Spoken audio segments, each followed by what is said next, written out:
The movie I did for my project is called Silence of the Lambs, and it's about a psychopath nicknamed Buffalo Bill who's murdering women across the Midwest. Believing that it takes one to know one, the FBI sends Agent Clarice Starling to interview a prisoner who might be able to help them find this killer. That prisoner is psychiatrist Dr. Hannibal Lecter, who is a cannibal. He agrees to help Starling only if she'll feed his morbid curiosity with her own details of her complicated life. The personality disorder displayed in this movie by both Dr. Hannibal Lecter and Buffalo Bill is antisocial personality disorder. Antisocial personality disorder is a disorder characterized by a pervasive pattern of disregard for or violation of the rights of others. Some signs of antisocial personality disorder are the inability to conform to social or legal norms, a lack of empathy with the victims, a sense of social enlightenment for inappropriate social or legal behavior. The cause of it is unknown, but they think that there's some genetic and environmental factors that have to do with it, such as child abuse, and it's believed to contribute to the development of this condition. People with an antisocial or alcoholic parent are at an increased risk. Far more men than women are affected, and this condition is common among people who are in prison. Some causes are biological, psychodynamic, and behavioral. The biological reasons behind Buffalo Bill's antisocial personality disorder could be low serotonin activity and a deficient functioning of frontal lobes, which is responsible for sympathy. Psychodynamic, it is from his severe childhood disturbances associated with violence, years of abuse, and it makes him hate his own identity, as Dr. Lecter tells Clarice. Behavioral, his behavior is learned by modeling. He might have parents with antisocial behaviors, and his parent might reward those behaviors. Cross-dressing could acquire from this apparent condition as well. In the first film, young Hannibal Lecter witnesses the death of his parents and then the murder of his young sister, where she was cooked and then eaten.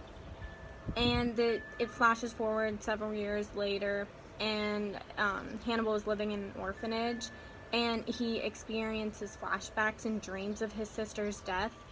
And it suggests that at the center of Hannibal's psychological profile is post-traumatic stress disorder.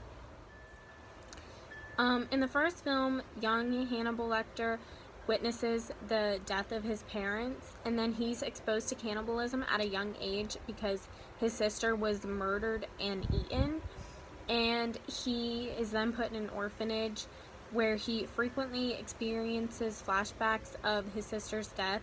And it's believed that this is part of the reason why he has antisocial personality disorder from this traumatic experience.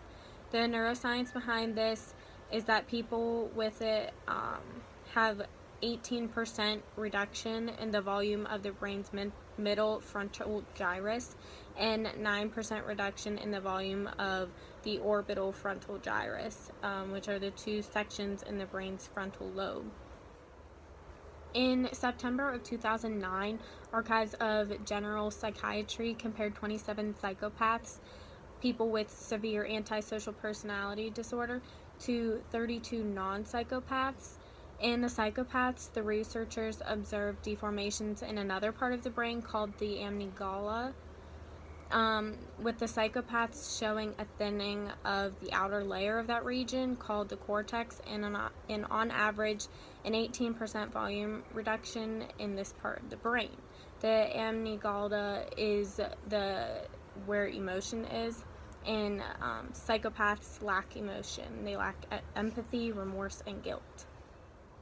Some effects of this disorder are the failure to conform to social norms with respect to lawful behaviors, as indicated by repeatedly performing acts that could get that person arrested, Deceitfulness, like repeated lying and conning of others for personal profit or pleasure. People who are really impulsive and don't plan ahead. Irritability and aggressiveness, as indicated by repeated physical fights or assaults. Reckless disregard for safety of themselves or others. Consistent irresponsibility, like repeated failure to sustain consistent work, behavior, or honor financial obligations. Lack of remorse by rationalizing hurt or mistreated another person or stolen from another. Diagnosing Hannibal Lecter, it's really easy because he fails to conform to social norms because he's a cannibal. He has attacked many policemen and killed a ton of people. In one instance, he cuts a police officer's face off and disguises himself as that police officer. So they put him in the ambulance thinking he's a police officer, and he kills the officer and the paramedic and escapes. He's very deceitful and lies a lot and cons with others for personal profit. He lies and cons the FBI knowing that they have to play his game in order to get the information they need from him. He has lack of remorse for his victims. He likes to instill fear on others, and he likes to intimidate people. He takes pride in those actions. For example, when handed a questionnaire, his response was, "The last time somebody tried to dissect me, Miss Starling, I ate his liver with some kidneys and some fava beans." People with this disorder are very deceitful. Agent Starling, a student FBI psychologist, knows that she's being manipulated, but she has no choice but to go along with it because she needs his assistance in order to catch Buffalo Bill. People with this disorder minimize the harmful consequences of their actions. Being a maximum security patient, he can't be put in a worse situation, so he's fearless of any consequences that might result from his actions. He acts in order to entertain himself or others. But are you strong enough to point that high-powered perception at yourself? What about it? Why don't you look at yourself and write down what you see? Maybe you're afraid to.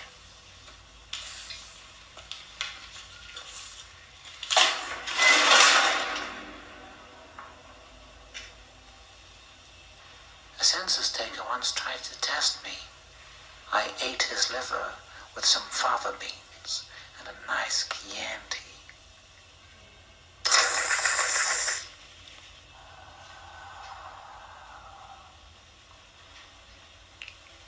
You fly back to school now, little starling. Fly, fly, fly. Fly, fly.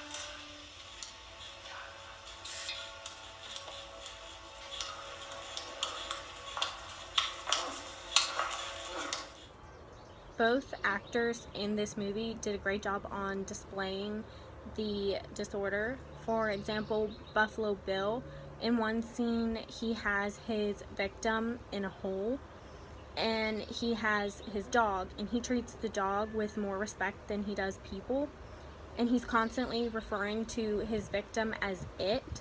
For instance, he says, "It puts it in the basket." When he orders her to put on lotion, he's telling it to put the lotion in the basket.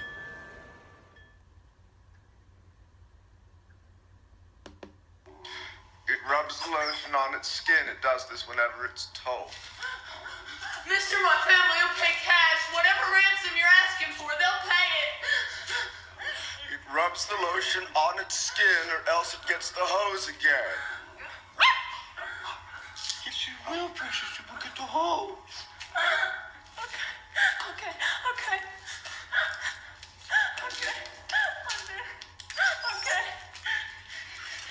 Mister, if you let me go, I won't press charges, I promise. See, my mom is a real important woman. I guess you already know that. Now it places the lotion in the basket. Please.